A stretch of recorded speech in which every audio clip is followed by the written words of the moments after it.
Hi there, I am Zvi Lebetkin, the Rabbi from another planet. Please like, share, and gently and lovingly caress that subscribe button. And subscribe now! Hit the little bell icon so you're notified when new videos drop. Because we need to talk about bounding into comics and then being deplatformed and the wider issue of Comicsgate.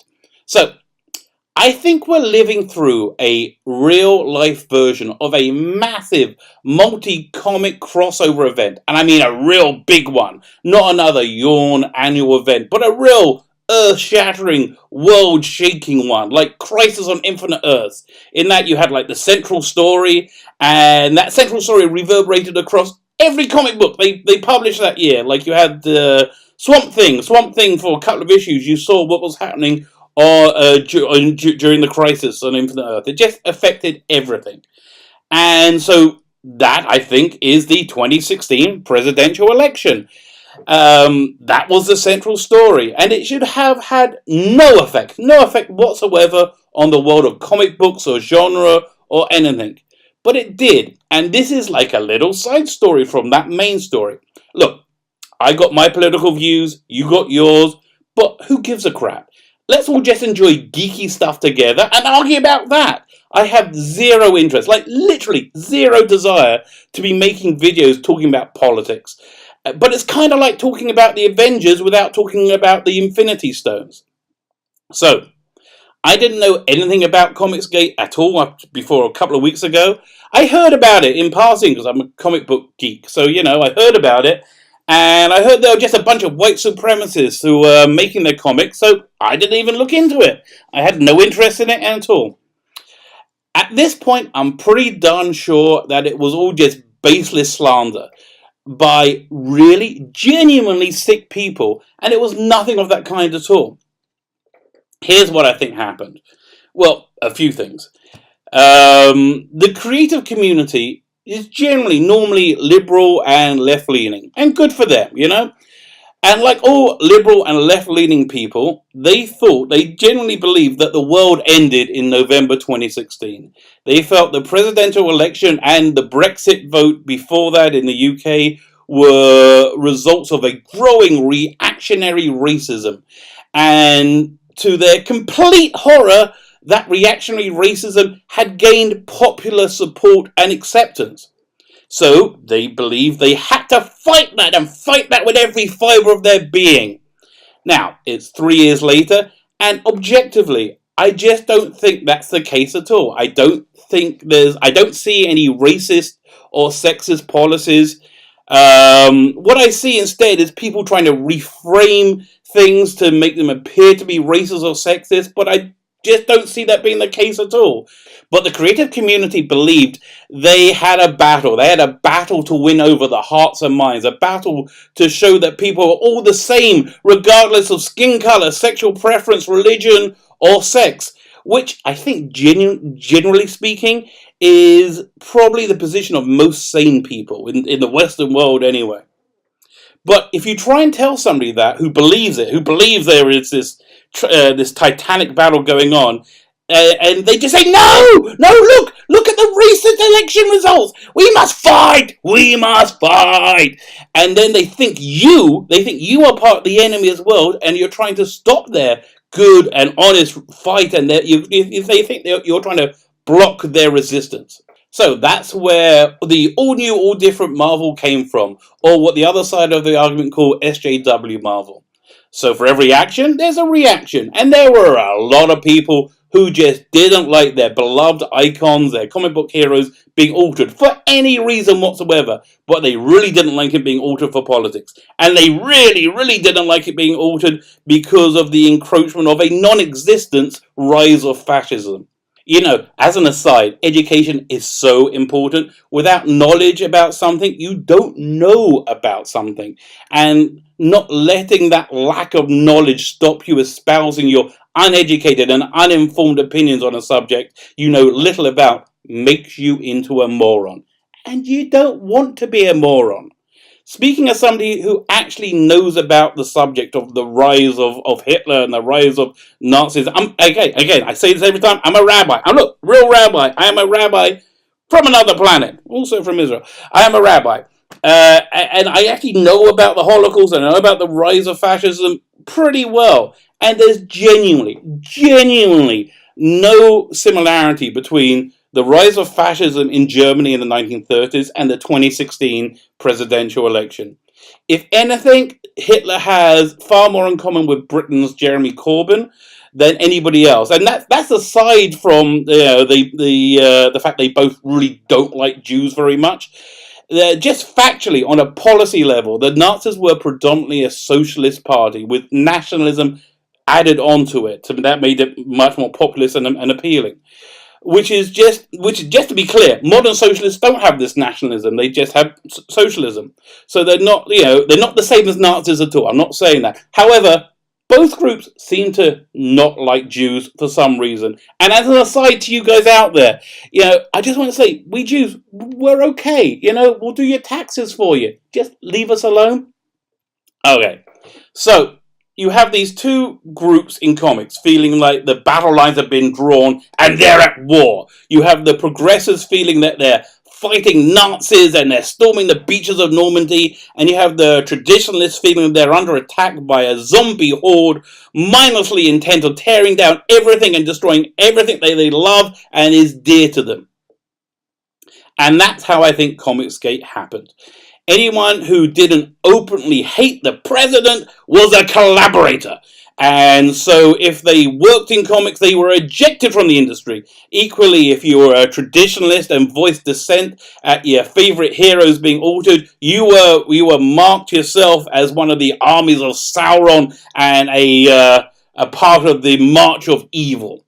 So these battles played out across many areas of the world in different forms, infecting sports, comedy, cinema, and genre. Now, genre is the only one I can really speak to, but there was an underlying thread, which was really weird, that if you were a progressive and you joined the armies of wokeness, the work then suffered tremendously and the quality nosedived. Now, that's where people like me stepped in and said, WTF? What are you doing? I just want to watch my geeky crap and read my comic books and enjoy them and be good. I got into YouTubing through the Nerdrotic channel, which I totally adore. If you haven't seen any of his videos, I'll put a link in the description. It's like hanging out at a comic book store with the owner spouting his Spanish opinions really well and eruditely, I would say. And that's why I started this channel. Even if no one's watching it, I figure it's a fun hobby. And I actually think it's really important as well to add your voice to the conversation, regardless if anybody listens to it or not. That's the real power of social media. That for the first time, us little people get to control and direct the narrative, which I think is kind of freaking out the people's in power. So, a few people were dissatisfied with comics and what was being produced, and they had been exiled from the comic community for the crime of having a different, yet completely not racist worldview. And they went and they used their social media platforms and they crowdsourced their own comics. I'm thinking of Richard Meyer's Jawbreakers, who you can find on YouTube as your boy Zach, or Ethan Van Sciver. Cyberfrog, who's on YouTube as Comic Pro Secrets. I'll put links to both of their channels in the description. So they both did these crowdsourcing campaigns, and their campaigns went crazy. They even made tons of money, like hundreds of thousands, $400,000 and $500,000. Now that drove the progressives cray. It drove them nuts. It drove them bonkers. After saying, "Yeah, go and make your own comics then if you don't like what we're doing," they did that. And they were really successful, and that made them crazy. Because, I don't know what's in their head, but I think they genuinely believed that this was more proof that fascism was rising. Because these projects got so much popular support. To them, these comics were white supremacy, and they screamed it from the rooftops, fully believing it. I really think they really believed it, even though objectively that just simply wasn't the case.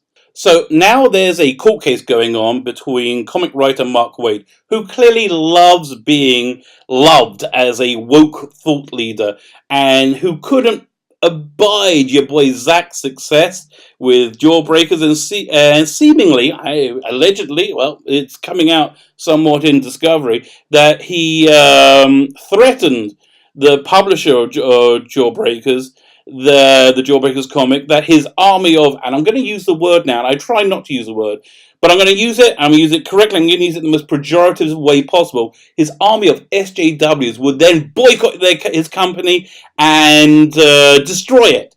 So there's a lawsuit going on for tortious interference, which I really don't understand at all. There's podcasts out there which explain it, but I'm too much of a dummy to A, listen to and B, understand it, even if I did listen to it.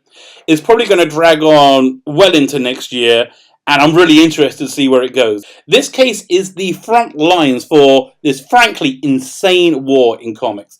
The progressive side genuinely believe they're fighting Nazis. When something came out supporting the Mark Wade side of this court case, like a week or so ago, all the websites on the progressive side, which is 95% of the websites, harumphed and triumphantly started running victory laps. Like I saw on Bleeding Cool, for example. Then a day or so later, something else came out that turned that all out on its head, and it looked like Richard Meyer was in a better position. And that story was completely ignored by Bleeding Cool and the other. Let's just call them ideological shill websites. But it was instead reported on Bounding Into Comics, one of the most popular of, I'm going to term the traditionalist websites. There are a very few comics and pop culture websites that are more traditionalist. There's Bounding Into Comics, there's Bleeding Full, I don't really know any others off the top of my head. But as we're seeing more and more progressives and the more militant progressives, which I'm going to call SJWs because they are, they simply can't live in a world with any alternative voices. They can't stomach that to exist. So that predominantly describes the people who work in Silicon Valley, in high tech and in social media. They are systematically removing all platforms for any voice that may influence people in a way that they don't want in the upcoming 2020 elections. And that's how I think Bounding Into Comics got itself deplatformed from Facebook. Because they reported on Richard Meyer's side of this court case. And it's probably more supportive of Meyer's side of the case than is Wade. Which means they are pro-Comicsgate. Which means they are Nazis. Which means they are dangerous. Which means they must be deplatformed and silenced. When it happened to InfoWars, I kind of could at least see the argument against them and heard it. But everybody said, nah, it's not going to end there. And they were right. When it happened to Milo Yiannopoulos, Paul Joseph Watson, I could at least, again, not as much as InfoWars, but at least see why people thought they were political influencers and understand it in their twisted and hateful and honestly somewhat fascist worldview why they thought they needed to be deplatformed. But just again, everybody said it wouldn't end there. And now it's happening to Bounding Into Comics. BoundingIntoComics.com. Really? A comic book website? And it's not going to end there. There was a movie that came out a year or so ago called The Death of Stalin. It was pretty funny. And it was done by the people who write Veep and The Thick of It. And it shows the Stalinist communist Russia in the 50s, when one was even suspected of having a dissenting voice that stands against the party line, they were just executed. Boom.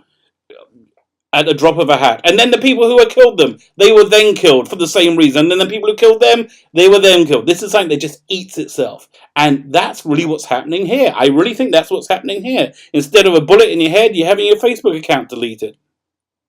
Where if you're just suspected of not being part of the progressive agenda, you must be silenced. And you know what? Ultimately, it's just not going to work. In fact, it's going to backfire. The more terrified you are of hearing a voice that disagrees with you, the weaker you are. And that's what we're dealing with here. Weak, terrified, scared people, which I think is what's made them genuinely sick people. Because scared people are dangerous people. Look, if you can point out any actual, real, genuine racism or white supremacy in Comicsgate, please do, because I just don't know. And I'll happily post a full retraction, willingly. I actually just ordered the Jawbreakers comic from your boy Zach Indiegogo. It's got like 2 or 3 days to go, so I could check it out for myself, because that's really the only way you can ever know anything. Look at it for yourself and make up your own mind. If I could find where to buy Ethan Van Sciver's Cyberfrog, I'll do that too. But because if I need education, fine, go ahead and educate me. But you know what I don't need? I don't need re-education. I certainly don't need re-education in a Siberian gulag. So, let me know what you think. Let me know what your thoughts are. Please, like, share, subscribe. I am Svi Lebekin, the rabbi from another planet.